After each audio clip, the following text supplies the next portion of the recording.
საქართველოში პრეზიდენტიც არჩეული აქვს, ყავს პარლამენტი, ცოტა ხანში კი ადგილობრივი თვითმმართველობები უნდა დაკომპლექტდეს. ეს დაახლოებით 8 დღეში მოხდება. ახლა საარჩევნო 10 წუთი დღეს ნაციონალური მოძრაობის თბილისის მერობის კანდიდატი ნიკა მელია თავის პროგრამას გაგვაცნობს, თუ რატო უნდა დაუჭიროს ამომრჩეველმა მხარი ნაციონალური მოძრაობის წარმომადგენელს. ბატონო ნიკა, საღამომშვიდობის, დიდი მადლობა რომ ხართ ჩვენი გადაცემის სტუმარი და მე გისურვებთ წარმატებებს ადგილობრივი თვითმმართველობის არჩევნებში. ჩვენ გვაქვს 10 წუთი ყველაზე მნიშვნელოვანი და მთავარი სათქმელი რომ უთხრათ ჩვენს მაყურებელს და თქვენს ამომრჩეველს. პრიორიტეტი, რაც ყველაზე მნიშვნელოვანია, რომლის გაკეთებასაც თქვენ გამარჯვების შემთხვევაში დაიწყებთ. ძალიან დიდი მადლობა კიდევ ერთხელ. სამუშაოდ გადავა პრიორიტეტებზე, მინდა კიდევ ერთხელ მიმართო თბილისელებს და ორი სიტყვით შევახსენო, რამდენი მნიშვნელოვანი არჩევნები არის გასმომდგარი თვითმმართველობის სახით, განსაკუთრებით ჩვენ ზედაქალაქში არჩევნები, რომელიც გაცილებით მეტია, ვიდრე უბრალოდ არჩევნები პოლიტიკურ პარტიებს შორის. ეს არის მე ვიტყოდი ზეპარტიული არჩევნები, რომელმაც უნდა გადაწყვიტოს ბედი მომდევნო 3 წლის განმავლობაში არა მხოლოდ ქალაქ თბილისისა, არამედ თბილისელებისა და მე ვფიქრობ, არჩევანი უნდა გაკეთდეს რეალურად პროგრამებს შორის და რომელი მოქალაქე, რომელი პოლიტიკური შეხედულების მატარებელიც არ უნდა იყოს, მე ვფიქრობ, ეს არის ნაკლებად მნიშვნელოვანი, უნდა გავაკეთოთ არჩევანი კონკრეტულად იმ დაპირებების სასარგებლოდ და რაც ყველაზე მთავარი არის, რამდენად შეძლებს ამა თუ იმ კანდიდატს, ამა თუ იმ გუნდს შეასრულოს ეს დაპირებები, ვინაიდან ჩვენ გვაქვს ძალიან ცუდი პრეცედენტი, ძალიან მწარე მაგალითი, რომ დაპირებები უხვად რიგდებოდა, თუმცა ამ დაპირებებს ხორცი არ შეესხა სამწუხაროდ 2 წლის თავზე ეს რეალობა გვაქვს. ამიტომ ჩვენ თავაზობთ ძალიან წყობ პროგრამას, გეგმას და ძირითადი მიმართულებები არის ის მიმართულებები, რომლის წინაშეც დღეს უკვე ქალაქი დგას, რის წინაშეც ქალაქი დგას, კერძოდ ეს ეხება პირველ რიგში მთელი რიგი იმ პროექტების განხორციელებას, რომელიც შეჩერდა, გაჩერდა, დაკონსერვდა სამწუხაროდ 2 წლის თავზე და გარდა ამისა იმ პროექტების განხორციელება, რომელიც გააუმჯობესებს, გააჯანსაღებს ეკონომიკას, ძირითადად აუცილებელია წელსვე თუ კი ინფრასტრუქტურული მიმართულებით ვისაუბრებთ, შევიძინოთ 100 ავტობუსი, რომ ვინაიდან ჩემი პრიორიტეტი იქნება მომდევნო 3 წლის განმავლობაში ის 75% ჩვენი თანაქალაქელებისა, რომლებიც საზოგადოებრივი ტრანსპორტით სარგებლობენ და ფეხით გადაადგილდებიან, დადგა დრო, როდესაც ფეხით მოსიარულე ადამიანი ქალაქში უნდა იყოს პრიორიტეტული მოქალაქე და ეს 100 ავტობუსი სწორედ ეხმიანება ამ საჭიროებას. გარდა ამისა, მნიშვნელოვანია, რომ ჩვენ კიდევ უფრო გავაფართოვოთ ტრანსპორტის, ასე ვთქვათ, ფართო პროგრამა შეღავათიანი, რომელიც ისედაც მოქმედებს, ვიდრე ჩვენ საუბრობთ თბილისში უკვე 4 წელიწადია, კერძოდ ყველა პენსიონერისათვის, ყველა პედაგოგისათვის, ყველა სტუდენტისათვის, სოციალურ დაუცველისათვის და შეზღუდული შესაძლებლობის მქონე პირებისათვის მუნიციპალურ ტრანსპორტში, მეტროსა და ავტობუსში იქნება გადაადგილება და მგზავრობა უფასო, ხოლო ყველა სხვა დანარჩენი თბილისელისათვის ნაცვლად 50 თეთრიანი ტარიფისა ისინი გადაიხდიან მხოლოდ 20 თეთრს. თქვენ იცით, რომ დღეს ისედაც სტუდენტი შეღავათით სარგებლობს, ნაცვლად 50 თეთრზე იხდის 20 თეთრს, მაგრამ ეს 20 თეთრიც აღარ ექნება გადასახდები, ვინაიდან სოციალური ფონი დამძიმდა, ჩვენ მივიღეთ გადაწყვეტილება, რომ კიდევ უფრო დოტაციური გავხადოთ და კიდევ უფრო გავაფართოვოთ ეს პროგრამა. მნიშვნელოვანია ასევე, რომ ქალაქში წელსვე დავიწყოთ ზრუნვა ავტოსადგომების მოწყობის თვალსაზრისით. წელს უნდა ჩვენ მოვაწყოთ 4 თანამედროვე ევროპული სტანდარტების ავტოსადგომი, როგორც მიწის ზედა, ასევე მიწის ქვეშა და რამდენიმე წელიწადში, კერძოდ 3 წლის თავზე ქალაქს უნდა ქონდეს 70,000 ასეთი ავტოსადგომი, რაც მოგცემს საშუალებას განტვირთვის ქუჩებისა, მანქანებისაგან, არა მხოლოდ გზის სავალი ნაწილისაგან, არამედ სამწუხაროდ რისი მოსწონი ჩვენ ვართ, ასე ვთქვათ, ფეხით მოსიარულე სივრცეში. სანამ სხვა საკითხებს შევეხებით, ერთგვარი განმარტება მინდა რამდენიმე დეტალზე. ეს არის შეჩერებული პროექტები, რომელიც 2 წლის წინ შეჩერდა და აღარ გაგრძელებულა, რომელ კონკრეტულ პროექტებს გულისხმობთ, ანუ რომელი პროექტების განხორციელება იგეგმება და ასევე საინტერესოა შიდა საქალაქო ტრანსპორტთან დაკავშირებით, ტარიფის დაწევა მგზავრობასთან დაკავშირებით, არის თუ არა უკვე ეს დათვლილი დაპირება, რაზეც თქვენ საუბრობთ და გვაძლევს თუ არა ბიუჯეტის შესაძლებლობას, რომ ეს დაპირებები, რაზეც ახლა თქვენ აქცენტი გააკეთეთ, იყოს შესრულებული. რა თქმა უნდა, აბსოლუტურად. პირველ რიგში, რაც შეეხება შეჩერებულ პროექტებს, სამწუხაროდ მხოლოდ ამით დაგვამახსოვრა ცენტრალურმა ხელისუფლებამ ნიშის ლოგების გარეშე ვამბობ, სამწუხაროდ ხას უსმევ, კერძოდ დიდუბედ-დიღმის დამაკავშირებელი სამანქანო ხიდი, რომელიც უკვე უნდა აგებულიყო ახალმა ხელისუფლებამ 2 წლის წინ შეაჩერა ეს პროექტი და ეს პროექტი უნდა გაგრძელდეს აუცილებლად და უნდა აიგოს იქ ხიდი.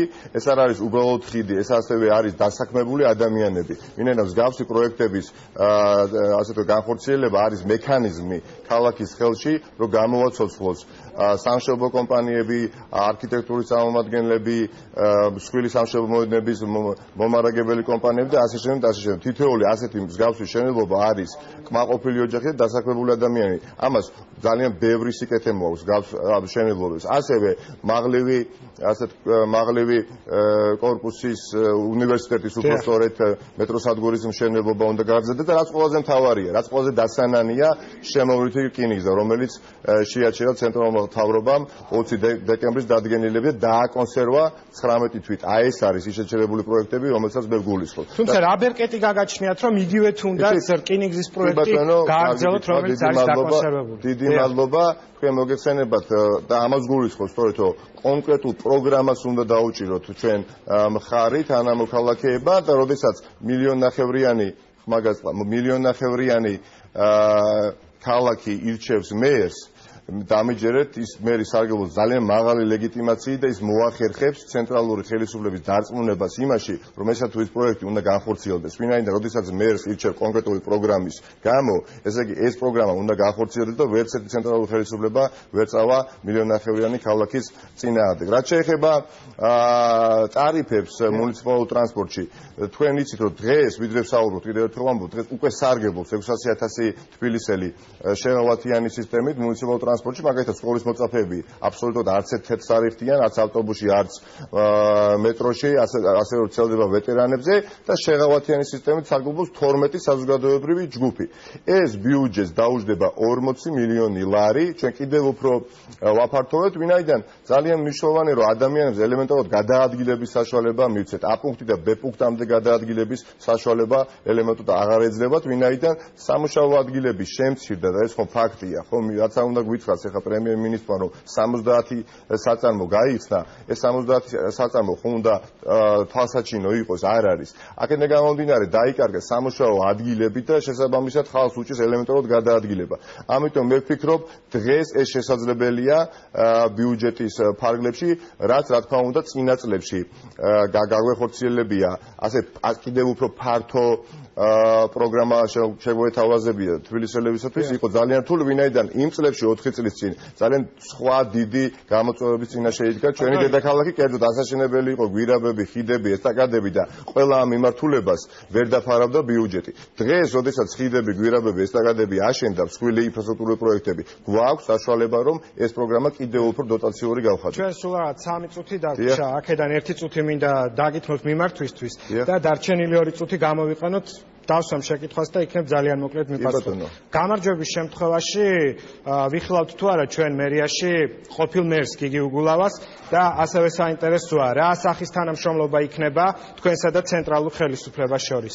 სტრატეგია რა თქმა უნდა, ჩემი გამარჯვების შემთხვევაში თქვენ ვერ იხილავთ მერიაში გიგი უგულავას, ეს არის გამორიცხული, რა თქმა უნდა, ვისაც იხილავთ მერიაში, ეს იქნება აბსოლუტურად, ვინაიდან მერის გუნდი არის მერიაში. მერის გუნდი არ არის საკრებულო, ხო, ეს არის პოლიტიკური გუნდი. მერიაში უნდა იყოს გუნდი, რომლებიც იქნებიან დაკომპლექტებული პროფესიონალიზმით და კვალიფიკაციის მიხედვით და რაც ყველაზე პრინციპური და მნიშვნელოვანია ჩემთვის, ეს იქნება ხალხი სრულიად აპოლიტიკური, ხალხი, რომელიც ძალიან შორს არის პოლიტიკური ასპარეზისაგან და რომელსაც გააჩნია უნარი ითანამშრომლოს ყველა პოლიტიკური შეხედულების ადამიანთან თბილისში. ვინაიდან ეს არის ჩვეულებრივი მოვლენა, რომ ამ ქალაქში, მათ შორის მე, მათ შორის თქვენ, ყავს საახლობლო წრეში, სანაცნობლოში, სამეზობლოში ადამიანები, რომელთაც სხვადასხვა პოლიტიკური შეხედულება გააჩნია, მაგრამ როდესაც საუბარია თბილისზე, თბილისის მერზე, შეუძლებელია იგი იყოს, ასე ვთქვათ, ვიწრო პარტიული ინტერესებით მოტივირებული ადამიანი და მათ შორის ნებისმიერი ქალაქის მთავრობაში დასაქმებული. ამიტომ ეს არის ძალიან პრინციპული ჩემთვის.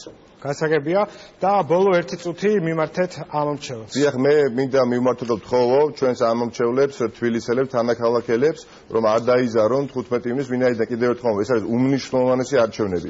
ეს არის არჩევნები, რომელიც არ მოვირიდები და ვიტყვი, მსგავსი ანალოგი არ ჩატარებულ არჩევნების თვალსაზრისით თბილისში, მისი მნიშვნელობიდან გამომდინარე, ეს არის არჩევნები, სადაც მაინდამაინც პოლიტიკური შეხედულებით არ უნდა ვიხელმძღვანელოთ. უნდა გავაკეთოთ არჩევანი იმ კანდიდატის სასარგებლო და პლუს გავითვალისწინოთ, რომ რომელიმე არჩევანი სასარგებლოდ გაკეთებული, ასე თქვათ, არჩევანი არჩევნებზე გულისხმობს, რომ ეს ადამიანი 13 წლის განმავლობაში უნდა იყოს ქალაქის მეთაური და მან უნდა განსაზღვროს პროცესები, მან უნდა განსაზღვროს მთელი რიგი პოლიტიკა სხვადასხვა მიმართულებით და მნიშვნელოვანია, რომ ქალაქს ყავდეს რეალურად ხალხის მიერ არჩეული მერი და მე იმედია მაქვს და ღრმაწმენა მაქვს იმისა, რომ 10,000-ობით თბილისელი აღარ დაუშვებს იმას, რასაც ადგილი ჰქონდა 1 წლის წინ და ეს იქნება ხალხის მიერ არჩეული და ხათრით აღარასოდეს არ ავირჩევთ და მე მოლოდინი მაქვს, რომ თითოეული თბილისელის მიერ გაკეთებული არჩევნები თითოეულ მათ ოჯახს სასიკეთოდ წაადგება